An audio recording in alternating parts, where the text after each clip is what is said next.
Di dalam kitab Fadailul Khamsah min Sihahis Sittah juz 2 halaman 261. Jadi pernah diriwayatkan, Pak, datanglah 3 orang pendeta Yahudi menghadap kepada Khalifah Umar bin Khattab radhiyallahu anhu. Apa kata 3 pendeta Yahudi ini? Wahai Amirul Mukminin, kami bertiga datang ingin bertanya kepadamu beberapa hal. Apabila engkau bisa menjawab pertanyaan kami, maka kami bertiga masuk Islam. Tapi jika engkau tidak bisa menjawab, berarti Islam itu bukan agama yang benar dan Muhammad itu bukan seorang Rasul. Jadi jaminannya, Pak, kalau Umar bisa jawab, mereka masuk Islam. Tapi kalau tidak, jangan lagi katakan Islam itu agama yang benar, Muhammad itu seorang Rasul. Maka kata Umar bin Khattab, baik, silahkan Pak Pendeta, apa yang ingin kalian tanyakan? Maka kata salah satu di antara 3 pendeta ini, pertanyaan kami yang pertama, kapan pintu langit itu terkunci? Ini pertanyaan jebakan namanya nih, Pak. Jadi dalam berdebat, kalau ahli kitab ini dia menggunakan pertanyaan yang rasanya sulit untuk dijawab, karena itu butuh nalar yang dalam, Pak. Kemudian yang kedua, Umar, kapan pula masanya pintu langit itu terbuka? Kemudian yang ketiga, coba engkau sebutkan kuburan yang bisa berjalan bersama penghuninya. Kubur tapi bisa jalan, Pak. Kemudian coba engkau sebutkan makhluk Allah yang bisa memberi peringatan kepada kaumnya, tapi dia tidak manusia dan tidak pula jin. Bisa ngasih nasihat, tapi bukan manusia, bukan pula jin. Kemudian Umar, coba engkau sebutkan 5 makhluk Allah yang berjalan di muka bumi, tapi tidak dilahirkan oleh induknya. Kemudian Umar, coba engkau jelaskan kepada kami kisah pemuda-pemuda yang mempertahankan imannya dan mereka bersembunyi di dalam gua. Setelah pendeta Yahudi ini bertanya, Pak, apa kata Umar? Bukanlah sesuatu hal yang memalukan bagi Umar bila memang dia tidak bisa menjawab pertanyaan yang tidak dia bisa jawab. Nah, jadi ini poinnya satu, Pak. Kalau memang kita tidak bisa jawab, jangan malu mengatakan tidak tahu. Karena sahabat Rasulullah ini, Pak, punya spesifikasi berbeda-beda. Semuanya nggak sama. 60 karakteristik sahabat Nabi itu beda-beda, Pak. Tidak sama. Yang satu tidak menjadi yang lainnya. Kita diciptakan Allah punya talent yang bermasing-masing. Makanya kita ada yang jadi pegawai, ada yang jadi pedagang, ada yang otomotif. Semua kita masing-masing. Maka kata Umar, kalau bertinju kalian sama aku masih kurang orangnya ini. Nah, kalau bertinju, karena Umar itu kenapa dia digelari Al-Faruq, sang pembeda itu, Pak? Dengan masuknya Umar lah dakwah Islam ini jadi terang-terangan. Apa kata Umar kepada Rasulullah? Ya Rasulullah, jika aku mati dalam keadaan Islam, apakah aku mati dalam keadaan benar? Iya Umar. Jika aku hidup dalam keadaan Islam, apakah aku juga hidup dalam keadaan benar? Iya Umar. Kalau begitu tidak perlu sembunyi lagi Rasulullah. Keluar kita semuanya. Jadi Hamzah di depan, Umar di belakang, jalan menuju Ka'bah. Terdiamlah semua orang Quraisy. Maka Umar dekati seluruh orang Quraisy itu. Siapa yang ibunya ingin menjadi nangis? Siapa yang istrinya ingin menjadi janda? Siapa yang ingin anaknya menjadi yatim, berdiri, lawan aku. Nggak ada yang mau, Pak. Karena tahu Umar itu tahan berantem dari pagi sampai sore, 1 lawan 5, masih mampu dia. Jadi agak jiper juga jadinya pendeta Yahudi ini, Pak. Tapi kata Umar, bagian dari kami ada yang gak mudah menjawab pertanyaan ini. Kalau memang ada ya sudah, ajukan saja. Dipanggil oleh Umar, Salman. Dipanggil Salman Al-Farisi. Ya Amirul Mukminin, kau pergi ke rumah Ali katakan Umar memanggilnya. Maka Salman langsung lari ke tempat Ali bin Abi Thalib.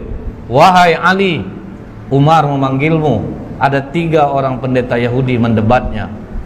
Begitu Umar memanggilnya, dalam riwayat ini disebutkan dia ambil burdahnya, dia sandang selendangnya, dia pergi ke tempat Umar bin Khattab yang waktu itu masih duduk 3 orang pendeta ini.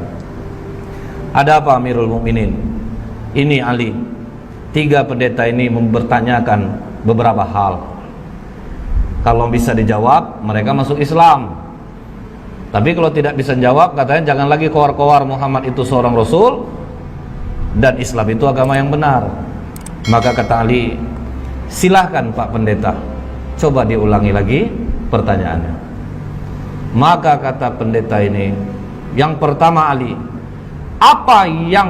kapan langit itu pintunya terkunci atau langit itu digembok oleh Allah, itu kapan? Maka kata Ali, asyirku billah, syirik kepada Allah. Jika kalian mempersekutukan Allah, seluruh amalan tidak naik ke langit. Itulah makna langit terkunci. Kemudian Ali, kapan pintu langit itu dibuka oleh Allah? Di saat engkau mengucapkan la ilaha illallah. Ketika engkau tidak menyekutukan Allah, engkau mengakui Allah itu satu, pintu langit akan terbuka. Kemudian Ali, coba engkau sebutkan kubur yang bisa berjalan bersama penghuninya. Maka kata Ali, yang kalian tanyakan ini adalah Yunus bin Matta, Nabi Yunus alaihissalam. Ketika Nabi Yunus berdakwah di kaumnya, nama kaum Nabi Yunus ini Pak, Nineveh Pak, didakwahi tauhid, rajanya mencemooh, kemudian masyarakatnya mencemooh, tidak ada yang mau nerima dakwah Nabi Yunus. Maka Nabi Yunus memohon kepada Allah, Allah kasih waktu 40 hari akan diturunkan azab. Sampai hari ke-39 tidak ada tanda-tanda azab Allah turun. Nabi Yunus putus asa. Dia tinggalkan kaumnya Bu, tanpa izin Allah. Dia tinggalkan kaumnya, dia berangkat, baru langit menghitam. Jadi Nabi Yunus tidak tahu bahwa Allah akan menurunkan azab. Begitu raja dan masyarakat melihat bahwa azab Allah akan turun, waduh, ini benar Yunus ini. Maka semua kaum Nineveh bertobat, cuman nabinya udah pergi.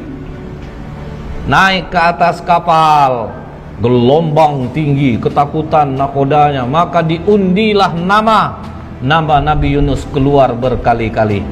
Maka dicampakkanlah Nabi Yunus ke dalam laut, dimakan oleh ikan, terkubur dalam perut ikan, dibawa jalan ke 7 samudra selama 40 hari.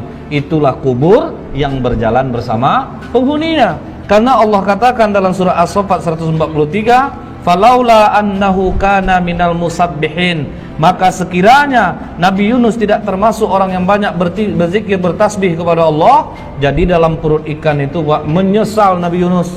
Dia zikir la ilaha illa anta subhanaka inni kuntu minaz zalimin. Mual perut ikan itu dibuatnya Pak. Karena kata Allah la labitha fi batnihi ila yaumi yub'atsun, niscaya dia akan tetap tinggal di perut ikan itu sampai hari kiamat. Jadi kalau sempatlah Nabi Yunus tidak banyak mohon ampun kepada Allah, ikan itu akan tetap mengubur Nabi Yunus di dalam perutnya. Terkaget pendeta ini, waduh ini cerdas satu ini nih. Dapat dia menjawab pertanyaan pendeta. Jadi kubur yang jalan bersama penghuninya, Nabi Yunus berada dalam perut ikan dan dibawa 40 hari ke 7 samudra baru dimuntahkan. Baik Ali, kau benar.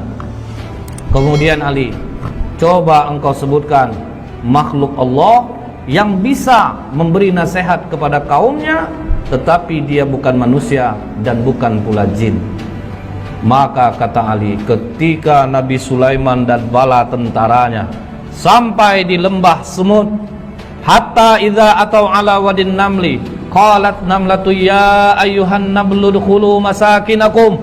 Jadi ada seekor semut Pak, dia komandoi kawan-kawannya, wahai para semut, masuklah kalian ke dalam sarang-sarang kalian, karena la yahtimannakum Sulaimanu wa junuduh, nanti kalian akan terinjak oleh Sulaiman dan bala tentaranya. Nah inilah makhluk Allah yang bisa memberi nasihat kepada kaumnya, tetapi dia bukan manusia dan bukan pula jin. Wah, terjawab lagi.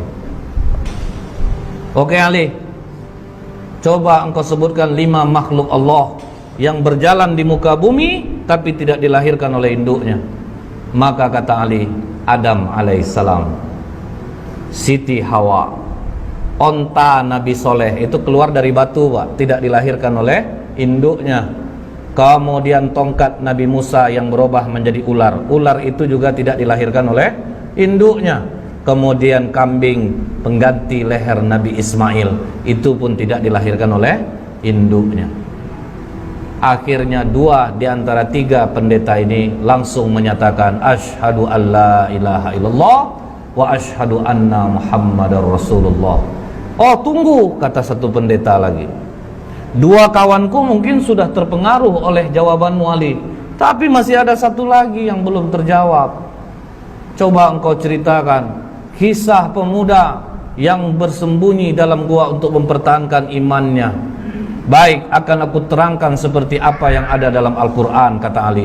Kalau dari Al-Quran kami sudah dengar Ali, kami ingin engkau detail menerangkannya seperti apa yang disampaikan Rasulullah kepadamu. Maka kata Ali, kalau begitu benarkan duduk kalian. Malah ditantang Pak. Jadi dia ingin mengungkap Ali itu ceritanya itu yang detail. Maka kata Ali, silahkan, dari mana kalian ingin menanyakan? Baik Ali, di mana peristiwa itu terjadi? Maka kata Ali, di kota Apesus atau Tarses Pak, antara Turki, Yordan. Kemudian silahkan lanjutkan Ali.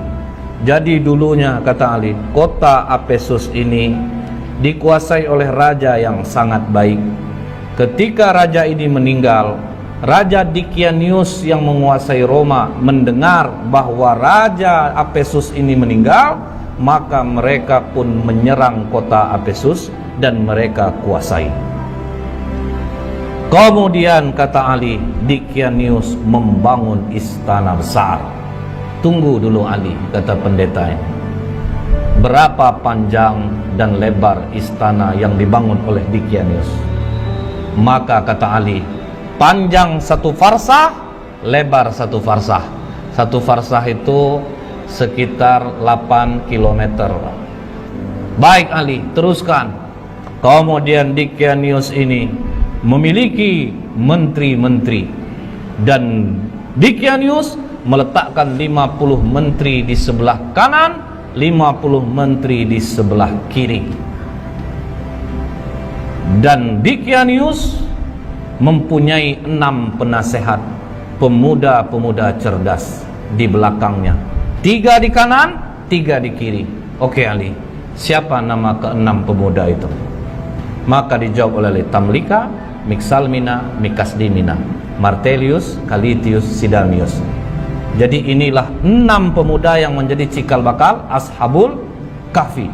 Tapi waktu itu masih 6. Nah, ini Pak, waktu itu hanya masih 6. Ini pemuda-pemuda cerdas andalan Dikianius. Jadi kalau 50 menteri sudah rapat, tetap nanti keputusan akhir kepada 6 pemuda ini. Nah kemudian Pak,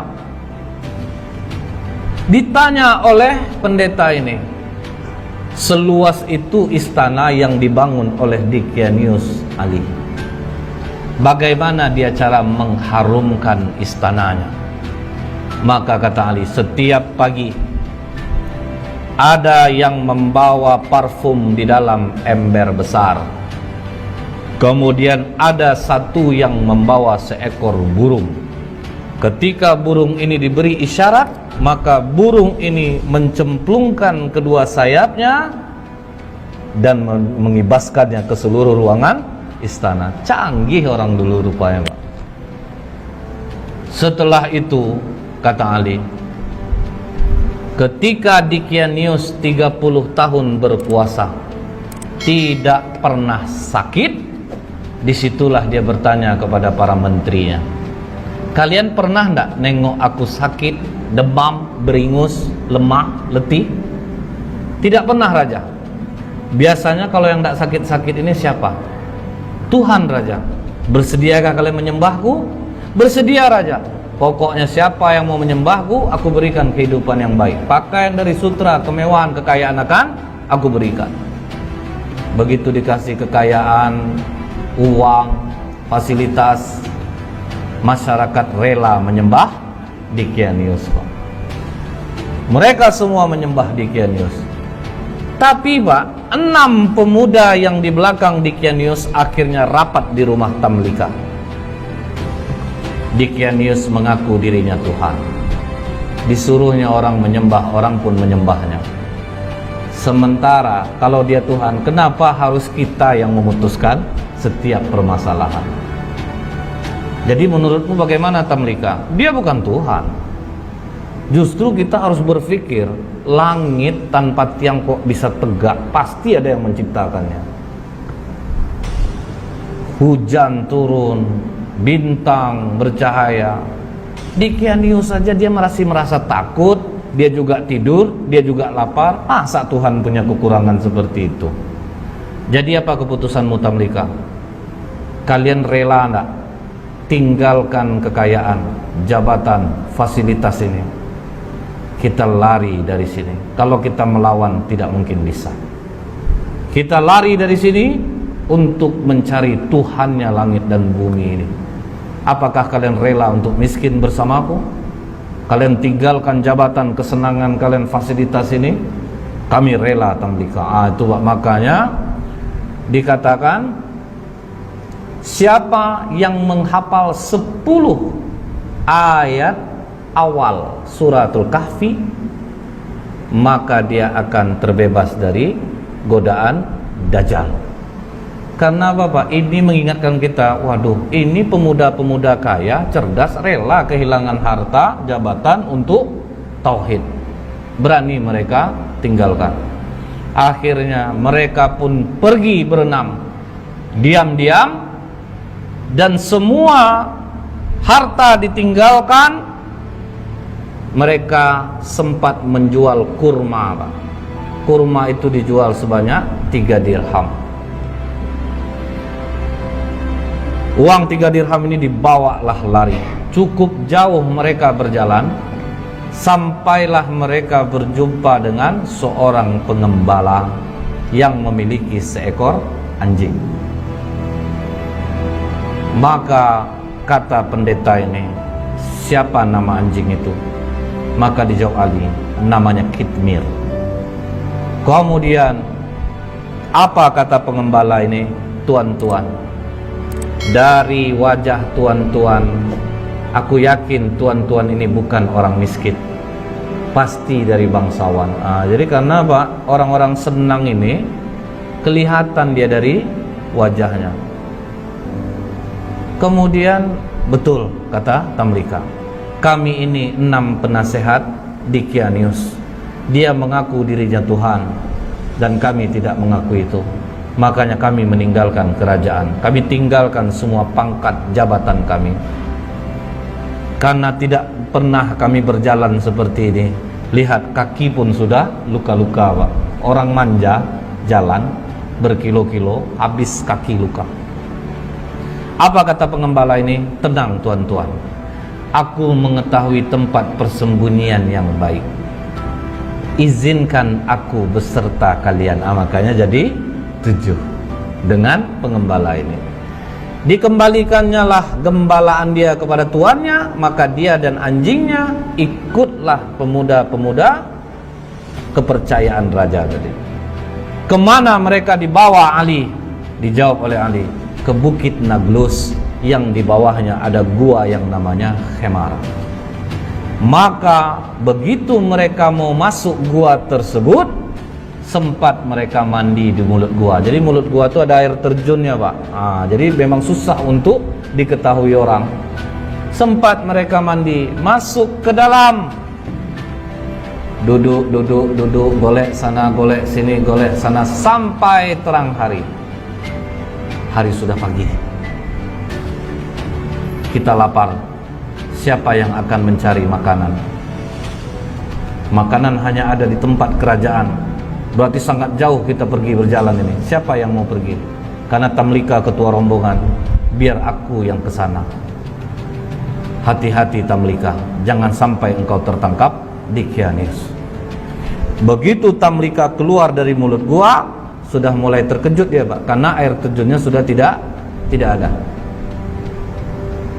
Tapi terus dia bawa uang 3 dirham ini, jalan terus sampai di gerbang kota. Mulai heran dia, Pak, kenapa berbeda betul kota ini? Apa aku salah masuk? Akhirnya masuk dia di tempat orang menjual roti.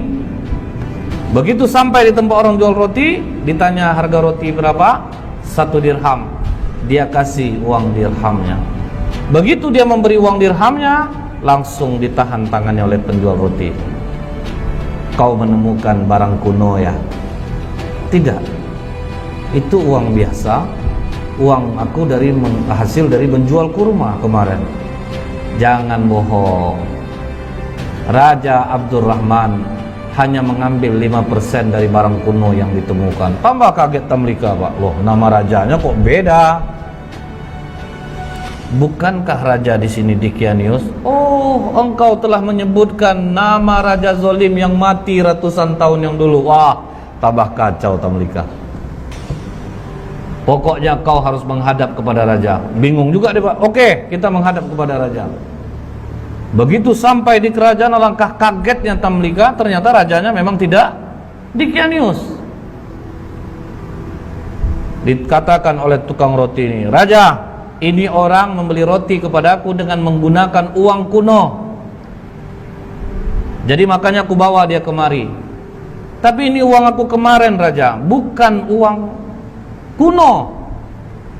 Sudahlah, kata raja, kami hanya mengambil 5% dari barang kuno yang ditemukan. Tidak, Raja, ini uang baru kemarin. Sudahlah, jangan berkelit, kata raja. Aku tinggal di sini, Raja. Disebutkannya lah nama-nama orang yang dia kenal, Pak. Apa kata raja? Sepertinya pikiranmu mulai terganggu. Nama-nama yang kau sebutkan itu nama-nama orang yang sudah lama matinya. Tapi betul, Raja, aku tinggal di sini, Raja. Aku masih ingat di mana rumahku.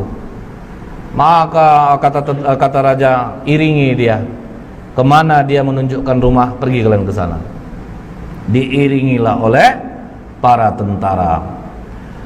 Sampai di rumah yang dia tunjuk, diucapkan, dipanggil keluar orang tua yang sudah sangat tua renta.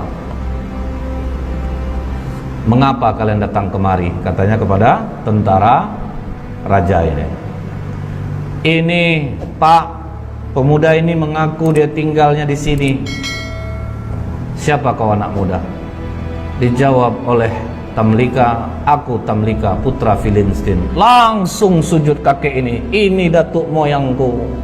Inilah yang diceritakan oleh Isa alaihissalam. Pemuda-pemuda ini akan bangkit. Mereka mendiami gua. Makanya di kitab Injil ada ayat tentang Ashabul Kahfi, 7 sleeper. Jadi ada, Pak. Maka hebohlah kota Efesus. Bangkit raja mengingat apa yang pernah disampaikan oleh Isa alaihissalam. Jadi rupanya sudah datang pula utusan Nabi, sudah berlalu pula masanya. Maka kata raja ini, bawa Tamlika, digendong di atas kuda, dihormati sampai di bawah bukit Naglus. Apa kata Tamlika? Jangan ada yang naik ke atas, karena nanti sahabat-sahabatku mengatakan Dickianius lah yang mengejar dia. Jadi tunggu kalian di bawah, biar aku yang naik ke atas. Maka Tamlika naik ke atas, sampai dalam gua, bawa juga lah roti tadi. Silahkan makanlah kalian dulu. Apakah aman perjalananmu, Tamlika? Bukan aman lagi, malah aku bingung dan terkejut. Tahukah kalian sudah berapa lama kita di sini? Makanya ada dialog itu, Pak, dalam surat Al-Kahfi. Fadarabna ala adhanihim fil kahfi sinina adada. Maka kami tutup telinga mereka dalam gua itu selama beberapa tahun. Kemudian kami bangunkan mereka agar kami mengetahui manakah di antara kedua golongan itu yang lebih tepat dalam menghitung dan berapa lamanya mereka tinggal di dalam. Jadi mereka mengatakan ada yang setengah hari, ada yang 1 hari. Maka kata tabligh tidak.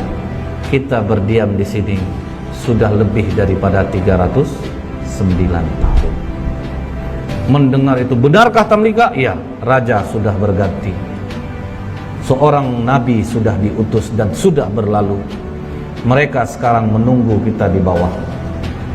Mari kita turun. Maka apa kata 5 orang kawannya lagi? Tamlika, Miksalmina, Mikaslimina, Martelius, Calitius, Sidanius. Jangan Tamlika.